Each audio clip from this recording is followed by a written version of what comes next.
வணக்கம் சார். வணக்கம் சார். தேமுதிக கூட்டணி தொடர்ந்து இழுபறியிலேயே இருக்கிறது என்றும் அவர்களுக்கு ராஜ்யசபா சீட்டு கொடுப்பதற்கு பாஜக அதிமுக இரண்டு தரப்பிலுமே அவர்கள் அதற்கு சம்மதம் தெரிவிக்கவில்லை என்றும் தகவல் வெளியாகி இருக்கிறது. இப்போது சற்று முன்பு தமிழக பாஜக தலைவர் அண்ணாமலை அளித்த பேட்டியிலும் எந்த கட்சியுடன் கூட்டணி தொடர்பாக இதுவரை பேசவில்லை என்று அவர் தெரிவித்திருக்கிறார். இந்த இழுபறி நீட்டிப்புக்கு என்ன காரணமா இருக்குன்னு நினைக்கிறீங்க சார்? முதல்ல இந்த 2014 மக்கள் நல கூட்டணி அமைச்ச போது தேமுதிகவுக்கு 14 இடங்கள் கொடுக்கப்பட்டது.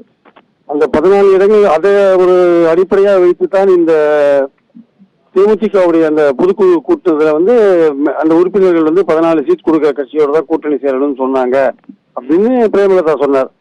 அது பிரேமலதா நானே சொல்லல, எங்க கட்சிக்காரங்க சொல்லி தான் நான் கேட்டேன் அப்படின்னு சொன்னாங்க. பிளஸ் ஒரு ராஜ்யசபான்னு சொன்னாங்க. பட் ஆனால் அடிப்படையில இப்ப இருக்கிற நிலையில விஜயகாந்த் அவர்கள் 2014 பாத்தீங்கன்னா தேமுதிக ஒரு தோல்வியை தழுவுகிற ஒரு கட்சியா இருக்கு. எந்த விதமான வெற்றியும் அதற்கு சாத்தியப்படலை என்றதை நம்ம பாக்குறோம். நம்ம 2019 2016 தேர்தலில் விஜயகாந்தை முன்னிலைப்படுத்தி கூட போட்டி போட்டாங்க. அப்புறம் பாத்தீங்கன்னா தொடர்ந்து 2019 2021 அப்புறம் நடந்த ஊரக உள்ளாட்சி இடைத்தேர்தல்கள்ல அதுலயும் தோல்வி அடைஞ்சதை பார்த்தோம். அதனால அதோடைய ஓட்டு வங்கி என்பது கிட்டத்தட்ட 0.42% வரையும் குறைஞ்சு போச்சு. ஸோ இன்னும் இன்ஃபேக்ட் இன்னும் விஜயகாந்த் மறைவுக்கு பிறகு அது இன்னும் குறைந்திருப்பதற்கான வாய்ப்புகள் தான் அதிகம் இருக்கிறது. அப்படி இருக்கும்போது ஆனால் அவங்களுக்கு இருக்கிற அந்த ஓட்டு வங்கி தமிழ்நாடு முழுக்க பரவலாக இருக்கிற ஓட்டு வங்கி பாமக மாதிரி ஒரு குறிப்பிட்ட ஏரியாக்குள்ள இருக்கிற ஓட்டு வங்கி கிடையாது. இருந்தாலுமே அந்த ஓட்டு வங்கி ரொம்ப குறுகி போன ஒரு விஷயமா மாறி போயிருக்கிறத நம்ம பாக்குறோம். அது ஏற்கனவே சொன்ன மாதிரி தேமுதிக இந்த கட்சி அதோடைய தேவை இப்போ தற்போதைக்கு தமிழ்நாட்டில் இல்லைன்னு நினைக்கிறேன். ஏன்னா அது திமுக அதிமுகவுக்கு மாற்றாக வந்த ஒரு கட்சி அது அந்த ஒரு காரணம் அடிபட்டு போயிடுச்சு 2011. அதுக்கப்புறம் விஜயகாந்த் உடனே அப்புறம் தொடர்ந்து தோல்வி போன்ற விஷயங்கள்னால அந்த கட்சி கிட்டத்தட்ட ஒரு ரொம்ப செல்வாக்கு ரொம்ப கீழே இறங்கி போய்விட்டது என்பது என்னுடைய கருத்து. அதனால எந்த கூட்டணியில அவங்க போனாலுமே அது பாஜக கூட்டணியா இருந்தாலும் சரி, தேமுதிக கூட்டணி, அதிமுக கூட்டணியா இருந்தாலும் சரி, அவர்கள் கேட்கிற எண்ணிக்கையும் கிடைக்காது, ராஜ்யசபாவும் கிடைக்காது. இதுதான் உண்மை. ஒருவேளை கடைசியாக அதிமுக தனியாக நிற்க வேண்டிய ஒரு சூழல் வந்தால் அப்ப ஏதாவது தேமுதிக வந்தாங்கன்னா ஏதாவது கொஞ்சம் சரி நம்ம கூட ஒரு கட்சி இருக்கவே கன்சிடர் பண்ணுவாங்களே தவிர, அதே நார்மல் சர்க்கம்ஸ்டான்சஸ்ல தேமுதிகவுக்கு அவர்கள் கேட்கிற 14 தொகுதியும் கிடைக்காது. அவர்கள் கேட்கிற ராஜ்யசபாவும் பாஜகவும் கொடுக்க மாட்டாங்க, அதிமுகவும் கொடுக்க மாட்டாங்க. பாஜக கொடுக்கறதுனா வெளி மாநிலத்துல கொடுக்கணும். அவங்க கட்சிக்காரங்களுக்கே வெளி மாநிலத்துல அகாமடேட் பண்றதுக்கு ரொம்ப கஷ்டமா இருக்கு. அவங்க தலைவர்கள் வெவ்வேறு மாநிலங்கள்ல அகாமடேட் பண்ணிட்டு இருக்காங்க. அதனால தேமுதிக பிரேமலதா தன்னுடைய செல்வாக்கை உணர்ந்து தன்னுடைய ஓட் பேங்கை உணர்ந்து அவர் கோரிக்கையை வைத்தால் அதற்கேற்றபடி தேமுதிக அதிமுகவிலேயோ பாமகவிலேயோ பரிசீலிப்பாங்களே தவிர இந்த மாதிரியான 14 சீட்டு அல்லது 4 சீட்டு அல்லது ஒரு ராஜ்யசபா ரூல் அவுட் அதிகபட்சமாக அவருக்கு 2 இடங்கள் கொடுக்கலாம் என்பது என்னுடைய கருத்து. Okay sir. மற்றொரு முக்கியமானது என்னன்னா, விஜயகாந்த் மறைந்ததுக்கு பிறகு ஒரு பிரதமர் நரேந்திர மோடி ஒரு பக்க கட்டுரை எழுதினாரு விஜயகாந்த் தொடர்பாக.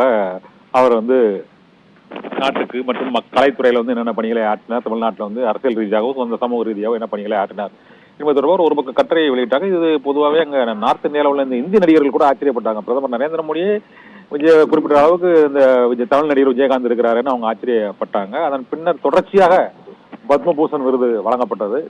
இந்த சூழ்நிலையில பாரதிய ஜனதா கட்சிக்கான கூட்டணிக்கான ஒரு அழைப்பு வெளிப்படையாக அறிவிக்கப்படல. இவங்களும் நாங்க பாஜக கூட கூட்டணி இருப்போம்னு சொல்லல. பத்மபூஷன் விருது அறிவிச்ச பிறகு கூட அது ஒரு காலதாமதமான விருது என்ற அடிப்படையில் தான் பிரேமலதா அவங்க கருத்து தெரிவித்திருந்தாங்க. இந்த சூழ்நிலையில இன்னைக்கு அண்ணாமலையும் நாங்க எந்த கட்சியோட கூட்டணி இல்லைங்கிறாரு. அதனால தேமுதிக பாரதிய ஜனதா கட்சி பக்கம் போவதற்கான வாய்ப்பு எந்த அளவுக்கு இருக்குன்னு நினைக்கிறீங்க சார்? இல்ல, அண்ணாமலை சொன்னா கூட இந்த கூட்டணிகள் எல்லாம் முடிவு பண்ணுவது மத்திய பாஜக தான். அவங்க தான் முடிவு பண்ணுவாங்க. ஏன்னா இப்பவே அண்ணாமலையே சொல்லிட்டாரு அப்படின்னா அண்ணாமலைக்கு அந்த உரிமை கிடையாது. முதல்ல யாரோட கூட்டணி வைக்கிறோம் என்பதை மத்திய பாஜக முடிவு செய்யும். நாளைக்கு எடப்பாடி கூடவே அவங்க கூட்டணி வைக்கலாம். அது மத்திய பாஜக தான். தமிழ்நாட்டின் மேல் இன்னும் அவர்கள் பார்வை போகவில்லை. ஏன்னா அவங்க இன்னும் நார்த் இந்தியன் ஸ்டேட்ஸை கவனிச்சிட்டு இருக்காங்க. நிதிஷ்குமாரை கூட்டிட்டு வந்தாங்க, ஜெயந்த் சௌத்ரியை கூட்டு வந்தாங்க, அசோக் பிராவானை கூட்டு வந்தாங்க, அடுத்து காஷ்மீர்ல ஃபருக் அப்துல்லாவை கூட்டு வராங்க.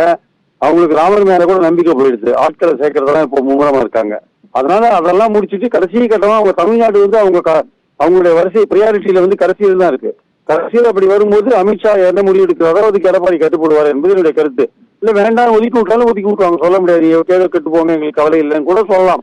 ஆனால் பாயிண்ட் என்னன்னா, விஜயகாந்துக்கு பத்மபூஷன் கொடுத்தது அது நமக்கு வரவேற்கத்தக்கது. நமக்கு ஒன்றும் கொடுத்ததுல எந்த விதமான ஆட்சேபனையும் கிடையாது.